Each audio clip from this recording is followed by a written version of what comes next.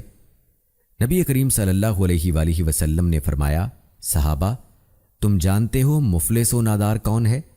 کہا یا رسول اللہ صلی اللہ علیہ وآلہ وسلم، جس کے پاس مال اور پیسہ موجود نہ ہو۔ حضور اکرم صلی اللہ علیہ وآلہ وسلم نے فرمایا، نہیں، بلکہ مفلس وہ شخص ہے جس کے پاس اچھے اعمال موجود ہوں لیکن لوگوں کے حقوق ادا نہ کیے ہوں۔ قیامت کے دن آئے گا، وہاں حقوق کے بدلے اعمال دینے ہوں گے، کسی کو گالی دی ہوگی، کسی کی چوری کی ہوگی، کسی کی غیبت کی ہوگی، سارے اعمال لے کر حقداروں کو دے دیے جائیں گے۔ ایک وقت آئے گا اس کے اعمال ختم ہو جائیں گے اور لوگوں کے حقوق اب بھی باقی ہوں گے، تو پھر ان لوگوں کے گناہ لے کر اس کے سر پہ ڈال دیے جائیں گے۔ اس لیے اگر کسی کے حقوق ہیں تو دنیا میں ادا کر کے جائیں، آخرت میں ادا کرنا بہت مشکل ہے۔ پھر آپ صلی اللہ علیہ وآلہ وسلم نے دیکھا کہ بعض لوگ ایسے بھی ہیں کہ جن کی زبانیں لوہے کی کینچیوں سے کاٹی جا رہی ہیں۔ پوچھا یہ کون لوگ ہیں؟ کہا یا رسول اللہ صلی اللہ علیہ وآلہ وسلم، یہ وہ لوگ ہیں جو علماء ہیں، واعظ ہیں، لوگوں کو تو تعلیم دیتے ہیں لیکن خود عمل نہیں کرتے۔ جیسے کہ پہلے بتایا ہے کہ آپ صلی اللہ علیہ وآلہ وسلم معراج پر گئے، جب واپس آئے تو اللہ تعالیٰ نے 3 تحفے عطا فرمائے۔ نمبر 1، 5 نمازوں کا تحفہ اللہ سے لے کر آئے ہیں، ان کا اہتمام کریں، یہ خدائی تحفہ ہے۔ جیسے آپ کو کوئی بھائی رشتہ دار ملنے آئے تو اور تحفے لائے تو بندہ کتنے شوق سے قبول کرتا ہے کہ میری بہن نے بھیجا ہے، میرے باپ نے بھیجا ہے۔ اسی طرح نماز حضور صلی اللہ علیہ وآلہ وسلم اللہ کا تحفہ لے کر آئے ہیں۔ نمبر 2، سورہ بقرہ کی آخری 3 آیتیں۔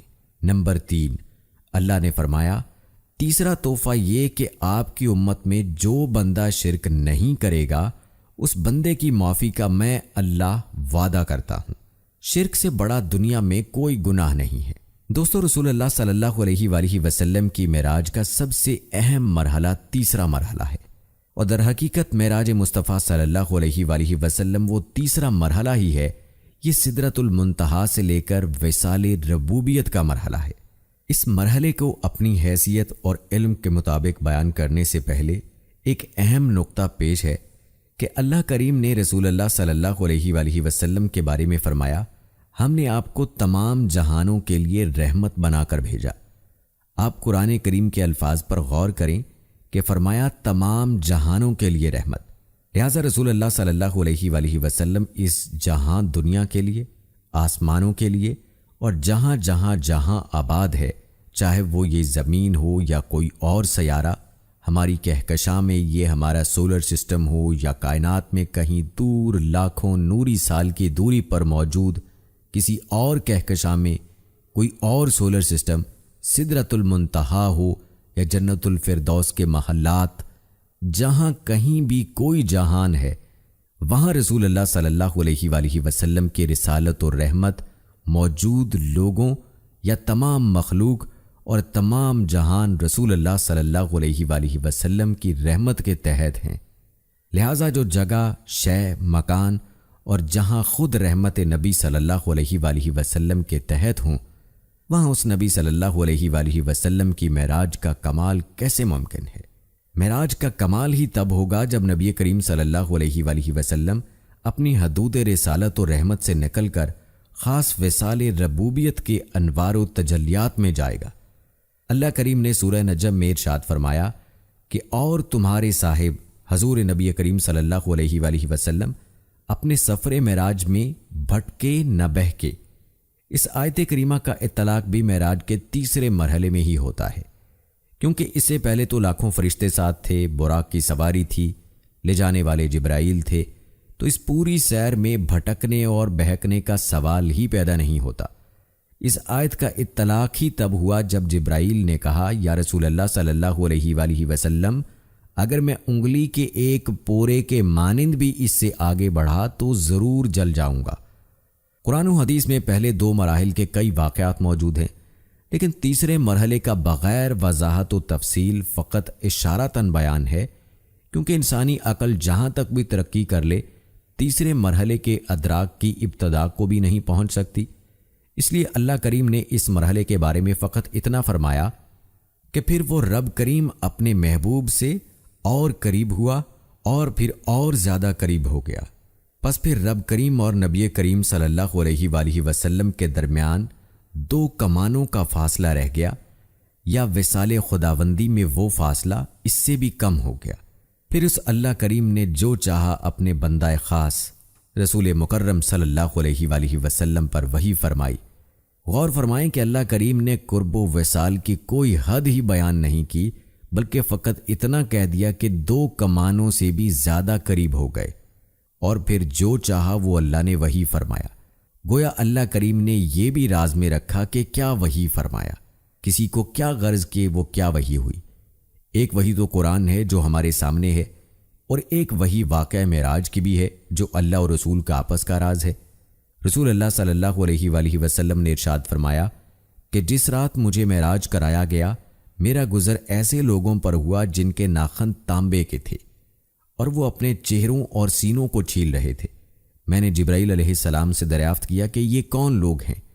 انہوں نے جواب دیا کہ یہ وہ لوگ ہیں جو لوگوں کے گوشت کھاتے ہیں، یعنی ان کی غیبت کرتے ہیں اور ان کی بے آبروئی کرنے میں لگے رہتے ہیں۔ آپ صلی اللہ علیہ وآلہ وسلم نے فرمایا کہ میرا گزر ایسے لوگوں پر بھی ہوا جن کے پیٹ اتنے بڑے بڑے تھے جیسے انسانوں کے رہنے کے گھر ہوتے ہیں، ان میں سانپ تھے جو باہر سے ان کے پیٹوں میں نظر آ رہے تھے۔ میں نے کہا کہ اے جبرائیل، یہ کون لوگ ہیں؟ انہوں نے کہا یہ سود کھانے والے ہیں۔ آپ صلی اللہ علیہ وآلہ وسلم کا گزر ایسے لوگوں کے پاس سے بھی ہوا جن کے سر پتھروں سے کچلے جا رہے تھے، کچل جانے کے بعد پھر ویسے ہی ہو جاتے تھے جیسے پہلے تھے۔ اسی طرح یہ سلسلہ جاری تھا، ختم نہیں ہو رہا تھا۔ آپ صلی اللہ علیہ وآلہ وسلم نے پوچھا یہ کون لوگ ہیں؟ جبرائیل علیہ السلام نے کہا یہ لوگ فرض نماز میں سستی کرنے والے ہیں۔ آپ صلی اللہ علیہ وآلہ وسلم کا گزر ایسے لوگوں کے پاس سے بھی ہوا جن کی شرمگاہوں پر آگے اور پیچھے چیتھڑے لپٹے ہوئے ہیں اور اونٹ و بیل کی طرح چرتے ہیں اور کانٹے دار و خبیث درخت اور جہنم کے پتھر کھا رہے ہیں۔ آپ صلی اللہ علیہ وآلہ وسلم نے پوچھا یہ کون لوگ ہیں؟ جبرائیل علیہ السلام نے کہا کہ یہ وہ لوگ ہیں جو اپنے مالوں کی زکوٰۃ ادا نہیں کرتے ہیں۔ آپ صلی اللہ علیہ وآلہ وسلم کا گزر ایسے لوگوں کے پاس سے بھی ہوا جن کے سامنے ایک ہانڈی میں پکا ہوا گوشت ہے اور ایک ہانڈی میں کچا اور سڑا ہوا گوشت رکھا ہے۔ یہ لوگ سڑا ہوا گوشت کھا رہے ہیں اور پکا ہوا گوشت نہیں کھا رہے۔ آپ صلی اللہ علیہ وآلہ وسلم نے دریافت کیا یہ کون لوگ ہیں؟ جبرائیل علیہ السلام نے کہا کہ یہ وہ لوگ ہیں جن کے پاس حلال اور طیب عورت موجود ہے، مگر وہ زانیہ اور فاحشہ عورت کے ساتھ شباشی کرتے ہیں اور سبت و کسی کے ساتھ رہتے ہیں، اور وہ عورتیں ہیں جو حلال اور طیب شوہر کو چھوڑ کر کسی زانی اور بدکار شخص کے ساتھ رات گزارتی ہیں۔ آپ صلی اللہ علیہ وآلہ وسلم نے اس سفر میں ایک لکڑی دیکھی جو گزرنے والوں کے کپڑوں کو پھاڑ ڈالتی ہے۔ اس کے بارے میں جبرائیل امین نے بتایا کہ یہ ان لوگوں کی مثال ہے جو راستوں میں چھپ کر بیٹھتے ہیں اور ڈاکہ ڈالتے ہیں۔ ایک ایسے شخص پر بھی آپ صلی اللہ علیہ وآلہ وسلم کا گزر ہوا جس نے لکڑیوں کا بھاری گٹھا جمع کر رکھا تھا اور اس میں اٹھانے کی ہمت نہیں تھی، پھر بھی لکڑیاں جمع کر کر کے گٹھے کو بڑھا رہا ہے۔ پوچھنے پر جبرائیل امین نے بتایا کہ یہ وہ شخص ہے جو صحیح طور پر امانت ادا نہیں کرتا۔ آپ صلی اللہ علیہ وآلہ وسلم کا گزر ایسی قوم پر بھی ہوا جن کی زبانیں اور باچھیں لوہے کی کینچیوں سے کاٹی جا رہی تھیں۔ جبرائیل امین نے بتایا کہ یہ آپ صلی اللہ علیہ وآلہ وسلم کی امت کے بے عمل عالم ہیں۔ اسی طرح آپ صلی اللہ علیہ وآلہ وسلم کا گزر خوشبو والی جگہ سے ہوا۔ جبرائیل علیہ السلام نے بتایا کہ یہ جنت ہے اور بدبو والی جگہ جہنم سے بھی گزر ہوا۔ حضرت ابن عباس رضی اللہ تعالی عنہ کی روایت صحیح بخاری و مسلم میں موجود ہے، جس میں ہے کہ آپ صلی اللہ علیہ وآلہ وسلم نے دجال اور داروغہ جہنم جس کا نام مالک ہے کو بھی دیکھا۔ روایات میں آتا ہے کہ اس سفر میں آپ صلی اللہ علیہ وآلہ وسلم کا گزر ایک بڑھیا پر ہوا۔ اس نے آپ صلی اللہ علیہ وآلہ وسلم کو آواز دی۔ حضرت جبرائیل علیہ السلام نے آپ صلی اللہ علیہ وآلہ وسلم سے عرض کیا کہ آگے چلیے۔ پھر آپ صلی اللہ علیہ وآلہ وسلم کا گزر ایک بوڑھے شخص پر ہوا۔ اس نے بھی آپ صلی اللہ علیہ وآلہ وسلم کو آواز دی۔ حضرت جبرائیل علیہ السلام نے کہا آگے چلیے۔ اس کے بعد آپ صلی اللہ علیہ وآلہ وسلم کا گزر ایک جماعت پر ہوا جنہوں نے آپ صلی اللہ علیہ وآلہ وسلم کو سلام کیا۔ جبرائیل امین نے کہا کہ ان کے سلام کا جواب دیجیے۔ پھر عرض کیا کہ بوڑھی عورت دنیا ہے، بوڑھا مرد شیطان ہے۔ دونوں کا مقصد آپ صلی اللہ علیہ وآلہ وسلم کو اپنی طرف مائل کرنا تھا، اور جس جماعت نے آپ کو سلام کیا وہ حضرت ابراہیم، حضرت موسیٰ اور حضرت عیسیٰ علیہ السلام ہیں۔ امام احمد نے اپنی مسند میں ذکر کیا ہے کہ رسول اللہ صلی اللہ علیہ وآلہ وسلم کو شب معراج کے موقع پر خوشبو آئی تو آپ صلی اللہ علیہ وآلہ وسلم نے پوچھا کہ یہ خوشبو کیسی ہے؟ تو جبرائیل امین نے کہا کہ یہ کنگھی کرنے والی ماشاطہ اور اس کی اولاد کی خوشبو ہے۔ پھر اس کا مکمل واقعہ آپ صلی اللہ علیہ وآلہ وسلم کو سنایا کہ ماشاطہ فرعون اور اس کی اولاد کو کنگھی کیا کرتی تھی۔ ایک بار جب وہ فرعون کی بیٹی کو کنگھی کر رہی تھی، اچانک اس کے ہاتھ سے کنگھی گر گئی تو اس نے کہا بسم اللہ۔ فرعون کی بیٹی نے دریافت کیا میرے باپ کے بارے میں کہہ رہی ہے؟ اس نے جواب دیا کہ نہیں، بلکہ جو میرا اور تیرے باپ کا رب ہے یعنی اللہ رب العزت۔ فرعون کی بیٹی نے معاملہ اپنے باپ کے دربار تک پہنچا دیا۔ فرعون نے ماشاطہ سے پوچھا کیا تم میرے علاوہ کسی کو رب مانتی ہے؟ اس عورت نے بڑی دلیری سے جواب دیا کہ ہاں، جو میرا اور تیرا رب ہے۔ چنانچہ فرعون نے طیش میں آ کر ایک تانبے کے بڑے برتن میں پانی گرم کرایا اور حکم دیا کہ اس ماشاطہ اور اس کی اولاد کو اس کھولتے ہوئے پانی میں پھینک دیا جائے۔ پھر فرعون نے ماشاطہ سے پوچھا کہ تیری کوئی خواہش ہے تو بتا۔ اس نے کہا کہ ہاں، میری اور میری اولاد کی ہڈیاں اکٹھی کر کے ایک جگہ دفنا دینا۔ چنانچہ اس کی اولاد کو ایک ایک کر کے ابلتے ہوئے پانی میں ڈال دیا گیا۔ جب اس کے شیر خوار بچے کی باری آئی تو خاتون کی ممتا نے جوش مارا اور وہ ذرا پیچھے ہٹی تو اس شیر خوار بچے نے کہا اماں جان، بے خوف و خطر اس میں کود جا، آخرت کا عذاب دنیا کے عذاب سے زیادہ سخت ہے۔ چنانچہ وہ ماشاطہ اس کھولتے ہوئے پانی میں کود گئی۔ اسی طرح آپ صلی اللہ علیہ وآلہ وسلم نے چند اہل جنت کے احوال بھی مشاہدہ فرمائے۔ چنانچہ آپ کا گزر ایک ایسی قوم پر ہوا جو ایک ہی دن میں بیج بوتی اور فصل کاشت کر رہی تھی۔ ان کے بارے میں جبرائیل علیہ السلام نے بتایا کہ یہ آپ صلی اللہ علیہ وآلہ وسلم کی امت کے مجاہدین ہیں۔ ان کی ایک نیکی 700 نیکیوں سے بھی زیادہ ہو جاتی ہے، اور یہ جو کچھ خرچ کرتے ہیں اللہ تعالیٰ ان کو اس کا نعم البدل عطا فرماتا ہے۔ اسی طرح بعض صحابہ کرام کے محلات بھی آپ صلی اللہ علیہ وآلہ وسلم نے اس سفر میں دیکھے۔ نبی کریم صلی اللہ علیہ وآلہ وسلم بیت المقدس پہنچے، جہاں پہلے سے انبیاء کرام علیہ السلام اور ملائکہ آپ صلی اللہ علیہ وآلہ وسلم کے انتظار میں تھے۔ حضرت جبرائیل علیہ السلام نے آپ صلی اللہ علیہ وآلہ وسلم کا ہاتھ پکڑا اور مصلی امامت پر کھڑا کر دیا۔ آپ صلی اللہ علیہ وآلہ وسلم نے ان سب کو 2 رکعت نماز پڑھائی۔ سارے انبیاء کرام علیہ السلام امام الانبیاء صلی اللہ علیہ وآلہ وسلم سے مشرف ہوئے۔ پھر بعض انبیاء کرام علیہ السلام کی ارواح سے اللہ کی حمد سنی، اور آخر میں خود آپ صلی اللہ علیہ وآلہ وسلم نے اللہ کی حمد و ثنا بیان کی۔ امام زرقانی نے اس واقعے کو مفصل ذکر کیا ہے۔ اس کے بعد جب آپ صلی اللہ علیہ وآلہ وسلم مسجد سے باہر تشریف لائے تو آپ صلی اللہ علیہ وآلہ وسلم کے سامنے پانی، شراب اور دودھ کا ایک ایک پیالہ پیش کیا گیا۔ آپ نے دودھ کا پیالہ لیا، جس پر جبرائیل امین نے کہا کہ آپ نے دین فطرت کو لیا ہے۔ اگر آپ صلی اللہ علیہ وآلہ وسلم شراب کا پیالہ لیتے تو آپ کی امت گمراہ ہو جاتی، اور اگر پانی کا پیالہ لیتے تو آپ صلی اللہ علیہ وآلہ وسلم کی امت غرق ہو جاتی۔ پھر بیت المقدس سے عرش معلیٰ تک کا سفر شروع ہوا۔ چنانچہ بالترتیب پہلے تا 7ویں آسمان پر آپ نے حضرت آدم، حضرت عیسیٰ، حضرت یوسف، حضرت ادریس، حضرت ہارون، حضرت موسیٰ اور حضرت ابراہیم علیہ السلام سے ملاقات فرمائی۔ پہلے آسمان پر ملاقات حضرت آدم علیہ السلام سے ہوئی۔ ان کا حق پہلے بنتا تھا کیونکہ آپ ابو الانبیاء ہیں۔ پھر حضرت عیسیٰ علیہ السلام سے ہوئی۔ حضرت عیسیٰ وہ نبی ہیں جنہیں اللہ تعالیٰ نے زندہ آسمان پر اٹھا لیا ہے، پھر دوبارہ اللہ تعالیٰ نے اتارنا ہے۔ اس کے بعد حضرت یوسف علیہ السلام سے ملاقات کرائی۔ حضور اکرم صلی اللہ علیہ وآلہ وسلم کو یہ بتانے کے لیے کہ جیسے آپ صلی اللہ علیہ وآلہ وسلم نے مکہ میں اپنوں سے سختیاں جھیلی ہیں، یوسف علیہ السلام کے ساتھ بھی اپنوں نے یہ حشر کیا تھا۔ لیکن ایک وقت آیا تھا کہ یہ فاتح بنے تھے، انہوں نے اپنوں کو معاف کیا تھا۔ حضور، ایک وقت آنا ہے کہ آپ نے بھی فاتح بننا ہے، تو یوسف علیہ السلام کی طرح آپ صلی اللہ علیہ وآلہ وسلم نے بھی معاف کر دینا ہے۔ پھر حضرت ادریس علیہ السلام سے ملاقات ہوئی۔ حضور صلی اللہ علیہ وآلہ وسلم نے مکہ سے مدینہ جانا تھا اور بادشاہوں کو خطوط لکھنے تھے، تو فرمایا ادریس سے ملے، انہوں نے خطوط ایجاد کیے ہیں۔ پھر حضرت ہارون علیہ السلام سے ملاقات ہوئی۔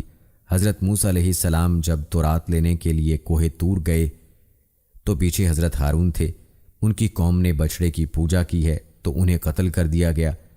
حضرت ہارون علیہ السلام کے دور میں شرک ہوا تو ان کی قوم قتل ہوئی۔ اے نبی صلی اللہ علیہ وآلہ وسلم، اگر آپ کی قوم شرک کرے گی تو ان کو میدان بدر میں قتل کیا جائے گا۔ پھر حضرت موسیٰ علیہ السلام سے ملاقات کرائی۔ حضور صلی اللہ علیہ وآلہ وسلم اوپر گئے، اوپر سدرۃ المنتہا ہے، سدرہ بیری کا نام ہے اور منتہا کہتے ہیں اختتام کو۔ یہ وہ جگہ ہے کہ جہاں نیچے والے اعمال پہنچتے ہیں تو اوپر والے فرشتے یہاں سے اوپر لے جاتے ہیں، اور اوپر والے احکام وہاں آتے ہیں تو نیچے والے فرشتے وہاں سے نیچے لاتے ہیں۔ اس کے بعد آپ صلی اللہ علیہ وآلہ وسلم مزید اوپر صریف الاقلام تک پہنچتے ہیں۔ صریف الاقلام جہاں تقدیر لکھنے والے کلموں کی آواز آ رہی تھی۔ اس کے بعد آپ صلی اللہ علیہ وآلہ وسلم کے لیے ایک اور سواری زفرف آئی، وہاں سے اوپر گئے ہیں۔ اب مکان ختم ہو گیا اور لا مکان آ گیا ہے۔ میرے نبی صلی اللہ علیہ وآلہ وسلم عرش معلیٰ تک پہنچے ہیں۔ اسی موقع پر 5 نمازوں کی فرضیت کا بھی حکم ہوا۔ پہلے 50 نمازوں کا تھا، پھر اس میں تخفیف ہوئی اور اللہ نے 5 نمازیں فرض کیں، لیکن ثواب 50 کا ہی ملتا ہے۔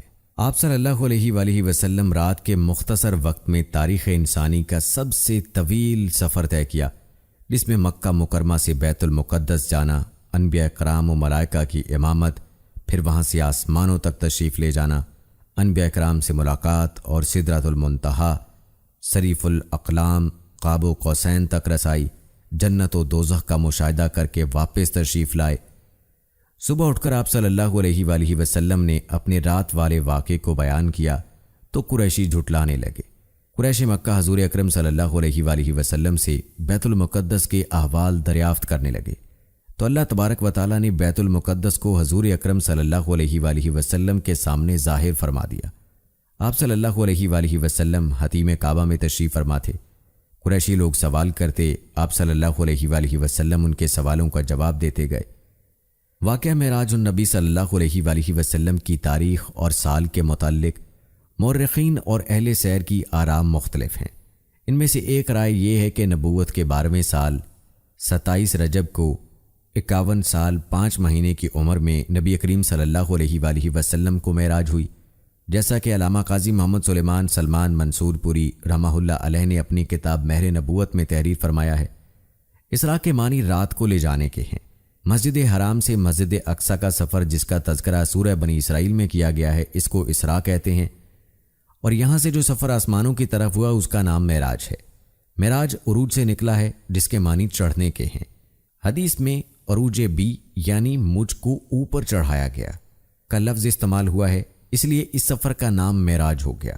اس مقدس واقعے کو اسراء اور معراج دونوں ناموں سے یاد کیا جاتا ہے۔ اس واقعے کا ذکر سورہ نجم کی آیات میں بھی ہے۔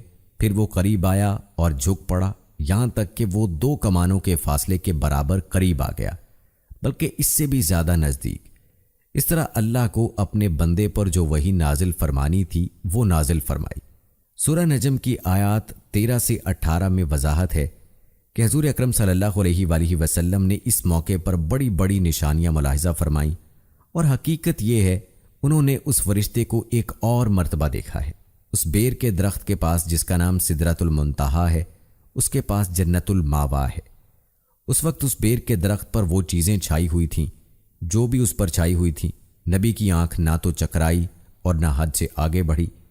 سچ تو یہ ہے کہ انہوں نے اپنے پروردگار کی بڑی بڑی نشانیوں میں سے بہت کچھ دیکھا ہے، اور یہ واقعہ احادیث متواترہ سے بھی ثابت ہے، یعنی صحابہ، تابعین اور تبع تابعین کی ایک بڑی تعداد سے معراج کے واقعے سے متعلق احادیث مروی ہیں۔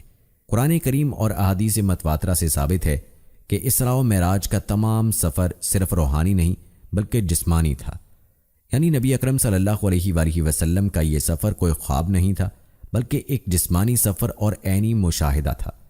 یہ ایک معجزہ تھا کہ مختلف مراحل سے گزر کر اتنا بڑا سفر اللہ تعالیٰ نے اپنی قدرت سے صرف رات کے ایک حصے میں مکمل کر دیا۔ اللہ تعالیٰ جو اس پوری کائنات کا پیدا کرنے والا ہے، اس کے لیے کوئی بھی کام مشکل نہیں ہے، کیونکہ وہ تو قادر مطلق ہے، جو چاہتا ہے کرتا ہے، اس کے تو ارادہ کرنے پر چیز کا وجود ہو جاتا ہے۔ معراج کا واقعہ پوری انسانی تاریخ کا ایک ایسا عظیم، مبارک اور بے نظیر معجزہ ہے جس کی مثال تاریخ پیش کرنے سے قاصر ہے۔ خالق کائنات نے اپنے محبوب صلی اللہ علیہ وآلہ وسلم کو دعوت دے کر اپنا مہمان بنانے کا وہ شرف عظیم عطا فرمایا جو نہ کسی انسان کو کبھی حاصل ہوا ہے اور نہ کسی مقرب ترین فرشتے کو۔ واقعہ معراج کے مقاصد میں جو سب سے مختصر اور عظیم بات قرآن کریم کی سورہ بنی اسرائیل میں ذکر کی گئی ہے، وہ یہ ہے کہ ہم نے آپ صلی اللہ علیہ وآلہ وسلم کو اپنی کچھ نشانیاں دکھلائیں۔ اس کے مقاصد میں سے ایک اہم مقصد اپنے حبیب محمد صلی اللہ علیہ وآلہ وسلم کو وہ عظیم الشان مقام و مرتبہ دینا ہے جو کسی بھی بشر، حتیٰ کہ کسی بھی مقرب ترین فرشتے کو نہیں ملا ہے اور نہ ملے گا۔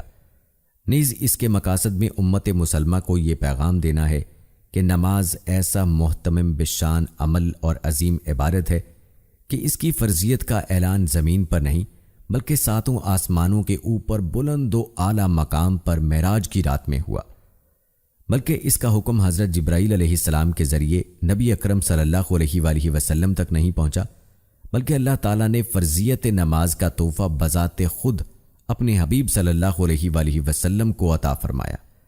نماز اللہ تعالیٰ سے تعلق قائم کرنے اور اپنی ضرورتوں اور حاجتوں کو مانگنے کا سب سے بڑا ذریعہ ہے۔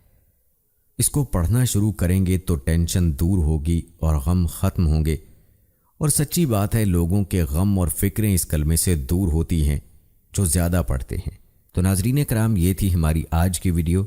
امید کرتے ہیں کہ آپ کو پسند آئی ہوگی۔ ہماری آج کی اس ویڈیو کے متعلق اپنی رائے کا اظہار کمنٹ باکس میں لازمی کیجیے گا۔